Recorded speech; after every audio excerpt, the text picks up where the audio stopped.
snow drifted quietly across the city park, settling on benches, pathways, and bare branches like whispered secrets.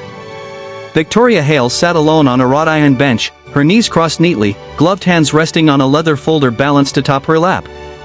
Though the snowfall was gentle, the cold pressed deeper than winter. It reached somewhere far beneath her tailored cream coat. At 35, Victoria was known across the industry as a force of discipline and vision. As the youngest CEO in her company's history, she had mastered boardrooms, mergers, and media empires. Yet here, during her lunch break, she felt strangely small, like the silence between meetings had finally caught up to her. Her phone buzzed again. Another email. Another decision that couldn't wait. She exhaled slowly. "Excuse me, ma'am?" The voice was small. Careful. Almost unsure. Victoria looked up. A little girl stood a few steps away, no older than 5. Wisps of blonde hair escaped a messy ponytail, her brown coat hanging loosely on her tiny frame. In one hand, she clutched a worn teddy bear whose fur had been loved thin. "Yes?" Victoria replied, instinctively softening her tone. The child tilted her head, studying her with unsettling seriousness. "Are you sad?" The question landed harder than expected. Victoria blinked.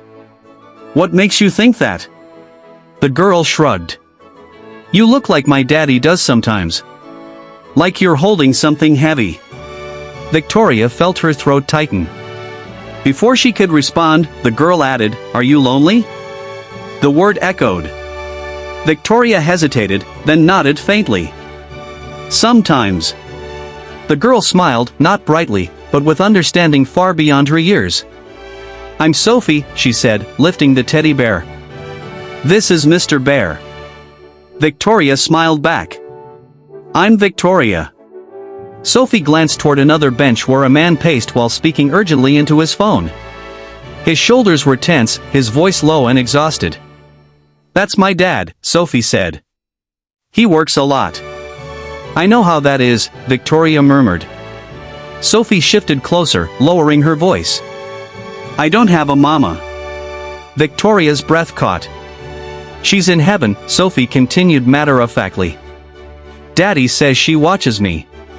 But sometimes I really wish she was here." Victoria swallowed the ache rising in her chest. "I'm very sorry, sweetheart." "My daddy tries," Sophie said quickly, as if defending him. "But he doesn't know girl things.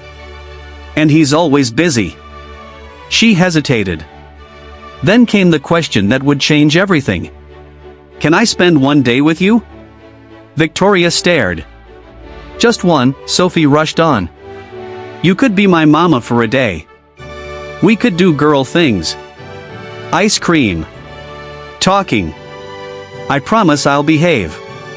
The park felt suddenly very quiet. Victoria's eyes burned. She had spent years negotiating million-dollar deals, but nothing had prepared her for this moment.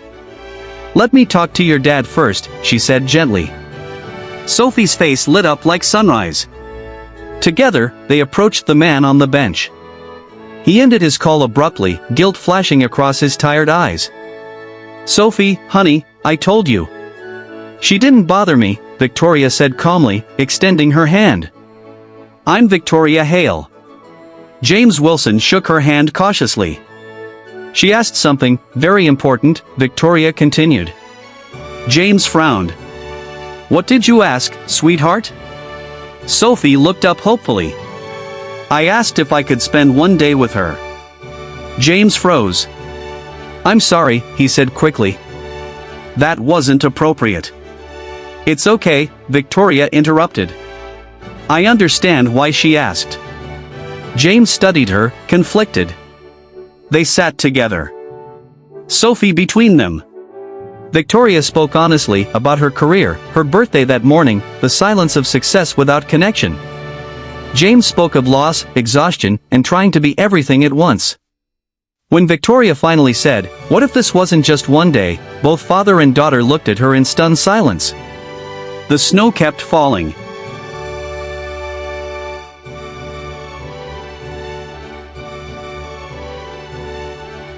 And none of them realized yet that this moment, this bench, this question, was the beginning of a family neither had planned. That night, when James finally called Victoria, neither of them knew the simple agreement they were about to make would slowly unravel the lives they thought they understood. That evening, Victoria Hale stood in the quiet of her penthouse kitchen, staring at a cup of untouched tea. The city skyline glittered beyond the glass walls, but for once, the view didn't calm her.